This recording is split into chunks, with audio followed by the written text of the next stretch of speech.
Hi. Do you think that you can easily plan and get done a lot of things that needs to get done? But when it comes to these big visions and goals, it's harder to progress on them. There's no time for them because you do so much with everything else. If so, I'm going to help you today. I'm going to talk about some learnings from how to get control of your time and your life, mix it with my own thoughts about how to create your life goals, lifetime goal statement, and how to put them into the plan so they don't just stay good ideas. Okay, so let's create that a lifetime goal statement and put that into your plan. So create your lifetime goals statement. There are so many ways, different ways of doing this. I have described some in my Swedish book, Visst, and you can find in many other places. And if I do workshops, I definitely help people out in different ways. So I'm going to share with you how Alan describes this. So one thing he says, and I think this makes a lot of sense. Whenever we plan anything, our basic resource, what do we have? It's our lifetime. And as I say, you get time comes to you in a very steady pace, 168 hours a week for as long as you live, but not more than that. So yes, of course, our basic resource is our lifetime. And that's why he says good time planning is only possible within that total framework, my life. So he suggests that we put together a written lifetime goal statement. When we do, we can discover what we truly want. We can get motivated to do it. We can give meaning to the way we spend our time. We can get direction to our lives, feeling control over destiny. We can create a measuring stick. Hey, am I living life the way I want? And if I do that activity, does it contribute to my lifetime goal or does it not? It'll be easier to balance the aspects of life, and it reduces conflicts about how to use your time. So I agree with him. It's a great way to really get guidance in how to use our time on a big scale, not just day to day. This is also similar to, again, another really good book, The 7 Habits of Highly Effective People. Contains so much wisdom. He talks about a similar thing. So Alan calls it lifetime goal statement. And Stephen R. Covey, he talks about beginning with the end in mind, create a personal mission statement. I like both approaches a lot, and I use them differently. Depending on who I work with, I can help people use them. Why is it so important by writing it down? Isn't it enough to have it in my head? Well, as Alan says, we have thought millions of thoughts in our lifetime. But when we write goals down, we engage in a selection process that we rarely do in our heads. And as he says, writing goals down makes them more concrete and specific and helps us probe beneath the typical cliches. You might have heard them, you might have thought them. Oh, I want to travel. Oh, I want to be rich. Oh, I want to be with my family.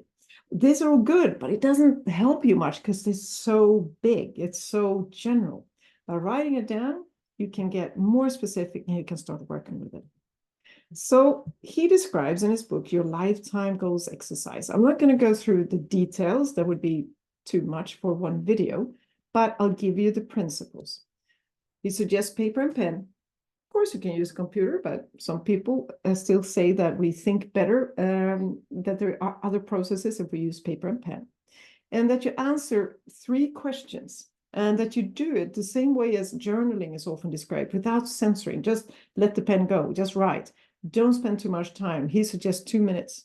Otherwise, you'll just overthink. So 2 minutes per question, and then you spend some time editing the question, and then you go for the next, and then you go for the next. So the 3 questions he wants you to think about is, what are my lifetime goals? That big question right off the bat. What's your lifetime goals? Starting right now, my current perspective. And then you just write down. After 2 minutes, and then you prune that, you look at the next one. How would I like to spend the next 3 years? Again, uncensored, write down, don't overthink, and then edit a bit. And finally, his description of the 3rd question is, if you knew you would be struck dead by lightning in 6 months, how would you live until then? And he says, focus on how you would live, not how you would arrange your death and all that, or your funeral. I suggest thinking, never mind if you would die, because I think it is hard to not think about, yeah, but what do people are left behind? Right? But let's assume instead the world goes under in 6 months. So we're all dying and there's nothing we can do about it. And until then, we can have lots of whatever, we can all do what we want. That question will also give you lots of thoughts and ideas. So write that down for 2 minutes. And then you look at all your answers and you revise. Then you have this lifetime goal statement and you prioritize. I've talked about prioritization in another video. And then you will select 3 A goals. So yes, he's talking about ABC as prioritization system. And then you will, in the end, find the most important ones in each of these 3 areas, A1, A2, and A3. So you will end up with 9 goals, 3 on each. Then you make another selection of 3. And then your lifetime goal statement will be writing down, you write down my 3 most important long-term goals are, and then you will do your A1, A2, and 3. And of course, you will iterate and you'll improve. And this is, again, not written in stone, but on paper, but you have your lifetime statement. Similar when COVID talks about the mission statement, that of course, expect to keep working on it. Then also expect that even after you've found that this is it, make sure that your lifetime goal statement grows as you grow. So as he says, it's been written on paper, not on stone tablets. They can and will be adjusted and readjusted ad infinitum. And he suggests, which I thought was a funny idea, that you revise it every year on your birthday. So your goal statements and you grow.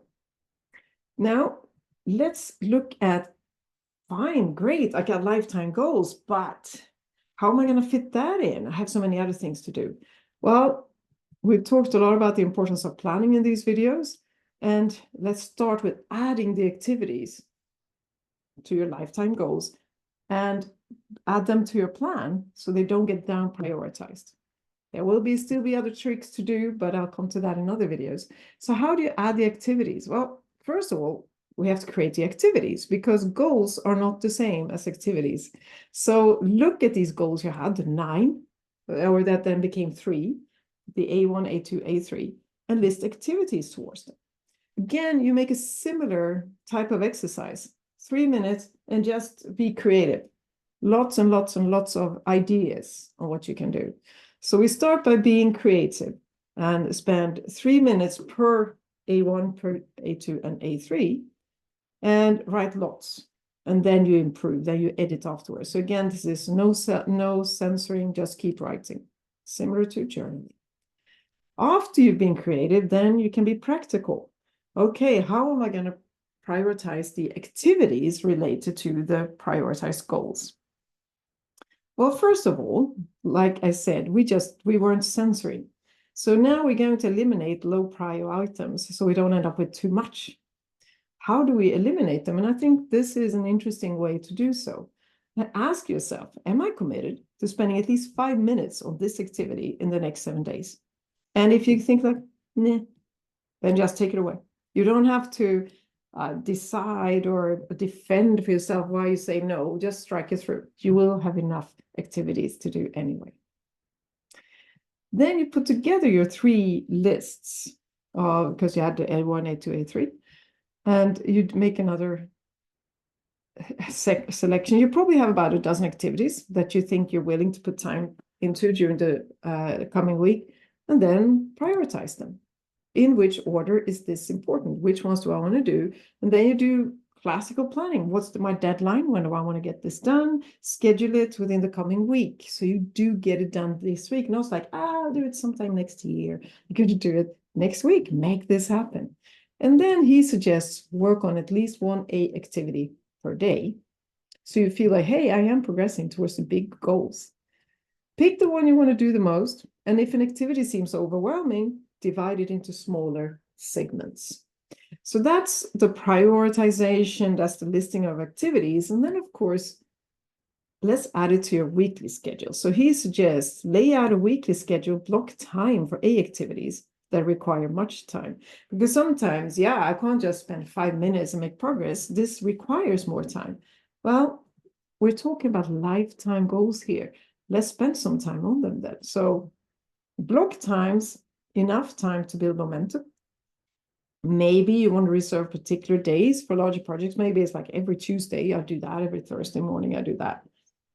Set aside time every day, and don't do C activities. So C activities are the small and easy ones, but don't do them on the slots you've dedicated to A activities, because then you're just fooling yourself. And he suggests start small, so you don't feel like, oh, I don't have time. Oh, you do have 15 minutes. Out of your 24 hours a day, you do have 15 minutes. And then he suggests when you start feeling comfortable adding your A activities every day, you can increase the time over time, but start with the 15 minutes. So that's the ways that Alan Lakein suggests on how to first write a lifetime goal statement and then add activities to your plans so they don't get down prioritized. There are definitely things that might make you want to not do this work anyway, and I'll talk about that in other videos. But for now, I hope you can make use of that. You can create your lifetime goal statement, and you can list activities, schedule, block them, and get going.